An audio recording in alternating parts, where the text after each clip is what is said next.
मातरम बच्चों, मैं दीनदयाल शर्मा सवाई माधोपुर आज आपके मध्य एक नए बिंदु के साथ उपस्थित हुआ हूं। बच्चों, आज का हमारा बिंदु है प्रार्थना पत्र। आज हम प्रार्थना पत्र का अध्ययन करेंगे। प्रार्थना पत्र है कीड़ा व्यवस्थार्थ, मतलब कीड़ा की व्यवस्था के लिए प्रधानाचार्य प्रति प्रार्थना पत्र है। बच्चों, हमको प्रार्थना पत्र लिखते समय किन किन सावधानियां बरतनी चाहिए, आज हम पूर्व में उसका अध्ययन करते हैं। कि प्रार्थना पत्र हम सब लिखते भी हैं, लेकिन लिखने के साथ साथ कुछ इस प्रकार की गलतियां कर देते हैं जिससे कि हमारा प्रार्थना पत्र स्पष्ट और सही अंक प्राप्त नहीं होते। तो बच्चों, प्रार्थना पत्र के लिए सबसे महत्वपूर्ण बात है वो अपने जीवन में आप ग्रहण कर लें। सबसे पहली बात है कि प्रार्थना पत्र जो हम लिख रहे हैं वो प्रार्थना पत्र एक पेज पर होना चाहिए। कहने का तात्पर्य ये नहीं कि आधे पेज पे प्रार्थना पत्र इस तरफ हो गया और आधे पे कॉपी में बाद में पीछे हो गया। मतलब प्रार्थना पत्र के लिए हमको जो प्रार्थना पत्र है वो प्रार्थना पत्र के लिए एक पेज पूरा होना चाहिए। ठीक है बच्चों, हम क्या करते हैं कभी कभी एग्जाम में कि कॉपी में 4-5 लाइन बच रही है तो 4-5 लाइन इधर लिख दी और बाकी प्रार्थना पत्र कॉपी के पीछे लिख दिया। तो बच्चों, यह तरीका एक तो गलत है। दूसरी बात, हमको प्रार्थना पत्र लिखते समय सरल एवं स्पष्ट भाषा का प्रयोग करना चाहिए, जिससे कि अन्य पढ़ने वाले को या अन्य अध्ययन करने वाले को आपकी भाषा और स्पष्टता से समझ में आ सके। प्रार्थना पत्र लिखते समय आपका जो सुलेख है वो अच्छा होना चाहिए, क्योंकि प्रार्थना पत्र अच्छे सुलेख में होगा तो आपका अति उत्तम होगा। इसलिए हमको प्रार्थना पत्र को अच्छे सुलेख में लिखना आवश्यक है। अब हम आगे चलते हैं। प्रार्थना पत्र लिखते समय हमको कठिन शब्द, सामासिक शब्द या पांडित्यजन विशेषणों का प्रयोग नहीं करना चाहिए। हमको ये नहीं समझना चाहिए कि मैं तो इस विषय का विद्वान हूं तो मैं इसमें विशेषण या सामासिक पद और भी बड़ा प्रार्थना पत्र लिख सकूं। तो बच्चों, जो हमारा प्रार्थना पत्र है वो सीमित भाषा में सारगर्भित होना चाहिए। ऐसा नहीं है कि हम प्रार्थना पत्र लिखने जा रहे हैं और उस प्रार्थना पत्र को हमने निबंध बना दिया। तो बच्चों, प्रार्थना पत्र होना चाहिए न कि निबंध। तो हमको प्रार्थना पत्र सारगर्भित भाषा में लिखना आवश्यक है। और प्रार्थना पत्र लिखते समय हमको जो उसके अल्प विराम है, पूर्ण विराम लगना है, उन विषयों को हमको ध्यान में रखना है। बच्चों, कभी कभी जो हमारी माध्यमिक शिक्षा बोर्ड या स्थानीय परीक्षा के अंतर्गत कॉपी के अंतर्गत हाशिया नहीं होता है, इसलिए हमको प्रार्थना पत्र है, निबंध है, प्रश्नोत्तर है, कुछ भी हो, हमको सर्वप्रथम हाशिया बनाना जरूरी है, जिससे कि हमारी जो सीमा है वो सीमा बन जाए कि हमको इन शब्दों को इधर से ही लिखना है और यहाँ पूर्ण करना है। तो बच्चों, सबसे पहले हमको जो कॉपी या पेज है उसमें हाशिया बनाना बड़ा ही आवश्यक है। ठीक है बच्चों, तो हम सबसे पहले क्या बनाएंगे? हाशिया बनाएंगे। अब हाशिया बनाने के बाद हम जो प्रार्थना पत्र है उसको जिस तरफ हमने हाशिया बनाया है इधर से लिखना प्रारंभ करेंगे। बच्चों, अब हम प्रार्थना पत्र लिखना प्रारंभ करते हैं। अब हम देखते हैं प्रार्थना पत्र में हमको अल्पविराम लगाना है, खा हमको पूर्ण विराम लगाना है। तो बच्चों हम सबसे पूर्व जिधर हमने हास्य बनाया है इधर से हम लिखना प्रारंभ करेंगे। तो सबसे पहले हम लिखेंगे सेवायाम। ठीक है बच्चों, सेवायाम। अब इसके बाद हम यहाँ क्या लगाएंगे, अर्ध विराम। ठीक है, अब उसके बाद हम पत्र, जिसको पत्र लिख रहे हैं उसके लिए लिखेंगे श्रीमंत है प्रधानाचार्य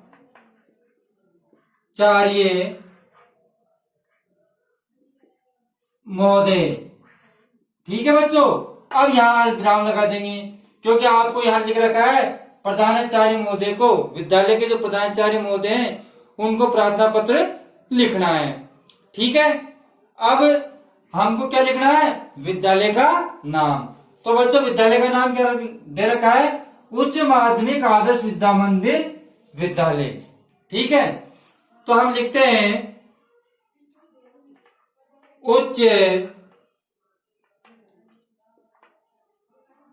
माध्यमिक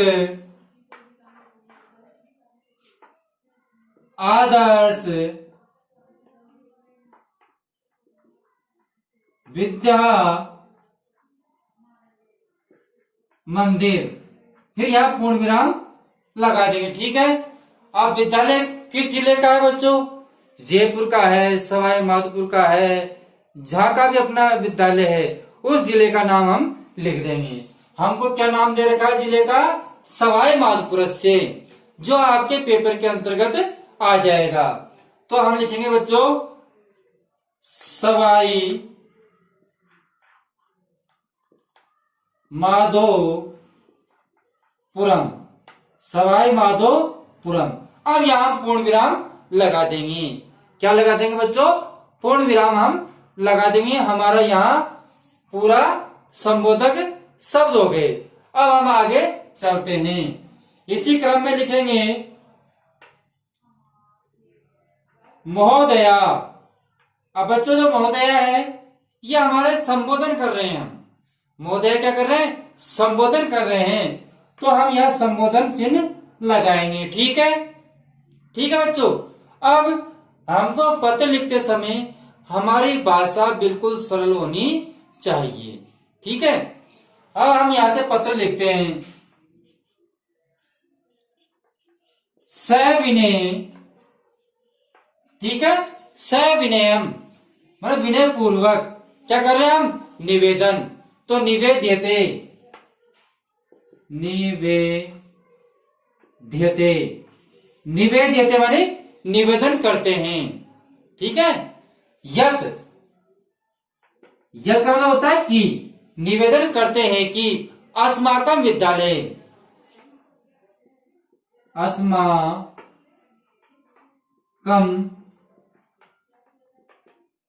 विद्यालय, अस्माकम विद्यालय मतलब हमारे विद्यालय में। तो विद्यालय में तो बच्चों सप्तमी विभक्ति आ जाएगी। ठीक है, हमारे विद्यालय में कीड़ाया, क्या बच्चों,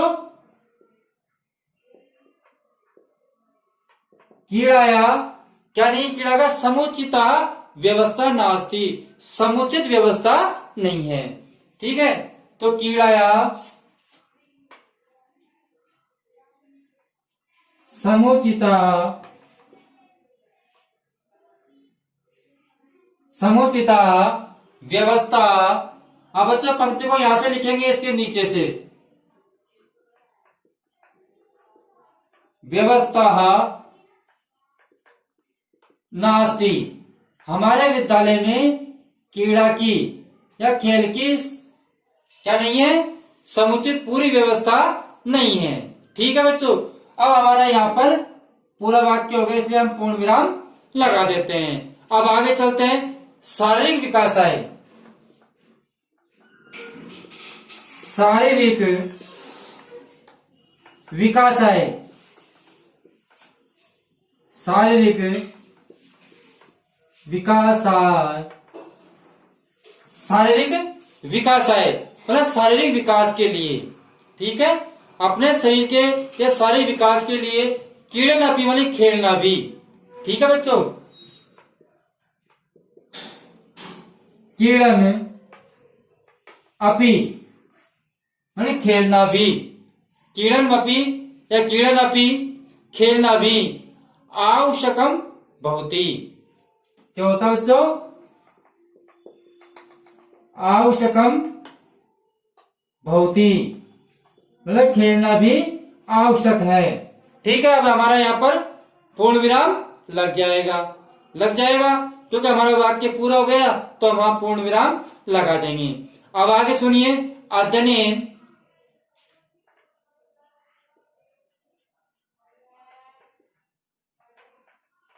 अध्ययन, ठीक है बच्चों, अध्ययन, एक मिनट, अध्ययन अध्ययन अध्ययन अध्ययन मतलब अध्ययन की सम्मेव माने समान, समम प्लस एव तो सममेव, समम प्लस एव माने समान ही, मतलब अध्ययन के समान ही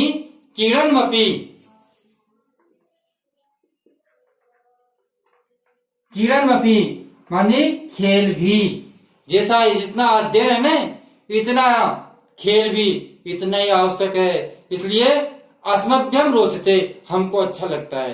कहने का तात्पर्य जितना हमको अध्ययन अच्छा लगता है उतना ही हमको खेलना भी अच्छा लगता है। तो बच्चों इस प्रकार के पत्र में इस प्रकार के भाव होने चाहिए जब पत्र की विशेषताएं बढ़ती है। ठीक है, तो हम क्या लिखेंगे? अस्मभ्य,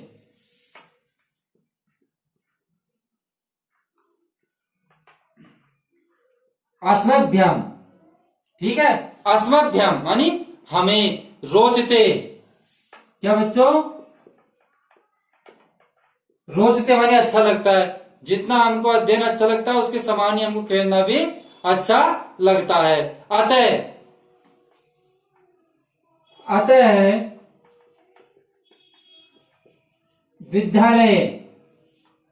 विद्यालय, इसलिए विद्यालय में क्या करनी है? क्रीड़ाएं मानी खेल की सम्यकम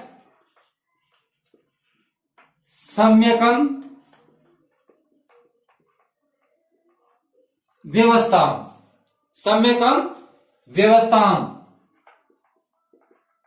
विधाय करके, विधाय मानी करके, तो मतलब कि इसी प्रकार खेल की भी अच्छी व्यवस्था विधाय मानी कर करके अनुग्रहणांतु मानी अनुगुणित करे, हमारे ऊपर कृपा करे। तो बच्चों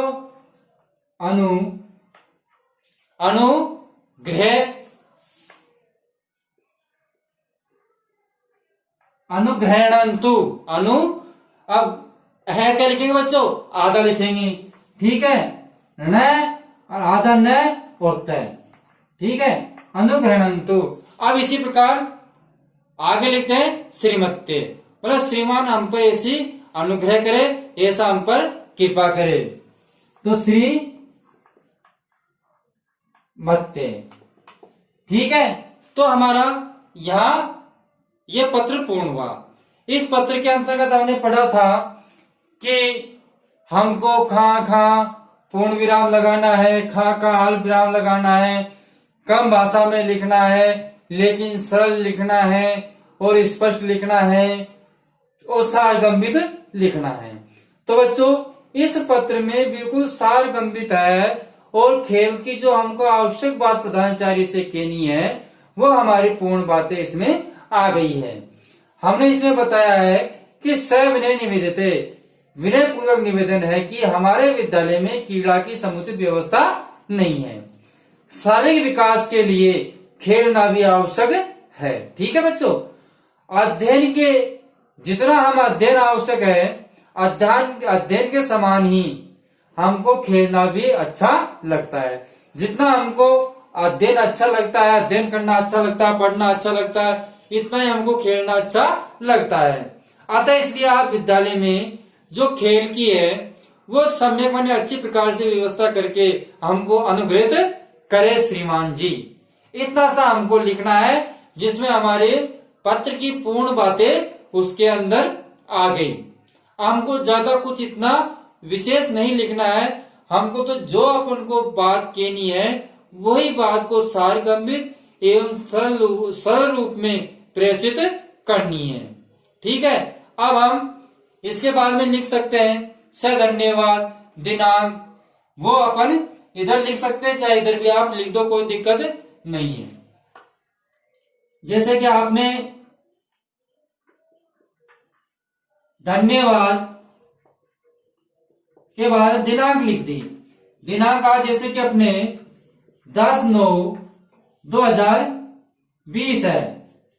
ठीक है बच्चों, अब आप बहुधा आज्ञाकारी इधर लिख सकते हो, और वैसे आप पत्र में, वर्तमान पत्र में सभी चीजें हम इस तरह पे ही लिखते हैं, इसलिए हम बहुधा आज्ञाकारी भी दिनांक के नीचे ही लिखते हैं। ठीक है, तो बच्चों बहुताम, बहुता मानी आपका, बहुता मानी आपका। आज्ञानुवर्ती, आज्ञानुवर्ती मतलब आज्ञा को मानने वाला, आज्ञानुवर्ती आपकी आज्ञा का पालन करने वाला। अब जो नाम है वो हम नाम लिख देते हैं। क्या नाम है? कुशाग्र। ठीक है, अब जैसे हमारी कक्षा है उस कक्षा को हम नीचे लिख देंगे, जैसे कक्षा 10वीं है, कक्षा 9वीं है, कक्षा 8वीं है, जैसे हमारी कक्षा वैसी कक्षा हम इधर लिख देते हैं। ठीक है बच्चों, तो इस प्रकार हमारा आज का जो प्रार्थना पत्र था वह पत्र था प्रधानाचार्य को क्रीड़ा व्यवस्था के लिए हमारे विद्यालय में की भी खेल की व्यवस्था होनी चाहिए, उसके लिए हम प्रधानाचार्य को प्रार्थना पत्र लिख रहे हैं। आज के युग में, इस समय में अध्ययन के साथ साथ खेल की व्यवस्था भी आवश्यक है, इसलिए जितना अध्ययन है उतना ही खेलना आवश्यक है। इसलिए बालकों के विकास के लिए खेलना बड़ा ही आवश्यक है, इसलिए बच्चों ने अपने प्रधानाचार्य को प्रार्थना पत्र लिखा है। तो बच्चों एक बार आप स्क्रीनशॉट ले सकते हैं और अपनी उत्तर पुस्तिका में आप उतार लेना। बच्चों इस प्रकार हमारा प्रार्थना पत्र पूर्ण हुआ। मेरे को पूर्ण आशा है कि आपको प्रार्थना पत्र सही लगा होगा, अच्छा लगा होगा। अगर आपने हमारे वीडियो को अभी तक लाइक नहीं किया है तो लाइक जरूर करें, चैनल को सब्सक्राइब नहीं किया है तो चैनल को सब्सक्राइब जरूर करें, और जिन्होंने अब तक हमारे वीडियो को शेयर नहीं किया है, दूसरे भैयाओं तक नहीं पहुंचाया है, तो वह जरूर वीडियो को भैया बहनों के पास पहुंचाए, जिससे कि अधिक से अधिक भैया बहनों को लाभ मिल सके। बच्चों अब हम आपसे विदा लेना चाहते हैं। अगले वीडियो में अगले बिंदु के साथ हम आपसे फिर मिलेंगे। जब तक के लिए मैं दीनदयाल शर्मा आपसे विदा लेता हूँ। धन्यवाद।